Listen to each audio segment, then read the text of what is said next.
ഇന്ന് ഞാൻ കഴിഞ്ഞ വ്യാഴാഴ്ച ലീവ് വരും. അപ്പം ഇന്ന് രണ്ട് കഞ്ഞി കൊടുക്കാണ്ട്. അപ്പം അതിന് അവിടെ പോകണം. എത്തിയാപ്പള്ളിക്ക് അവിടെ എങ്ങനെയായിട്ടാണ് അയാളെ പോകും എനിക്കറിയില്ല. അപ്പം തെരഞ്ഞു പോവാണ് ചോദിച്ചാണ്ട്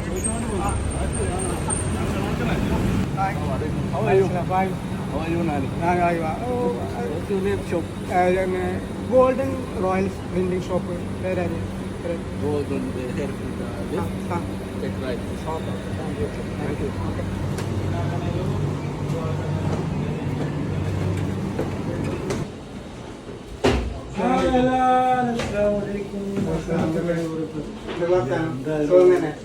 നാട്ടിൽ മെസ്സേജ് ഒക്കെ കണ്ടിരുന്നു. അന്നിനോട് കഞ്ഞിന്റെ ഒക്കെ ഒരു കാര്യം പറഞ്ഞു. ഞങ്ങൾ ആരാധനത്തെ വ്യാഴാഴ്ചത്തെ മസാല കഞ്ഞി. അപ്പൊ ഇന്ന് ഞാൻ ഞങ്ങൾക്ക് എടുത്തു കൊടുക്കുകയാണ്. ഇത് കുടിച്ചിട്ട് നിങ്ങൾ അഭിപ്രായം പറയും. ഒരു ദിവസം പിന്നെ ആരാധനയ്ക്ക് നിങ്ങൾ വിസിറ്റ് ചെയ്യും. എന്നാ നാട്ടിൽ പ്രാർത്ഥന സുഖം.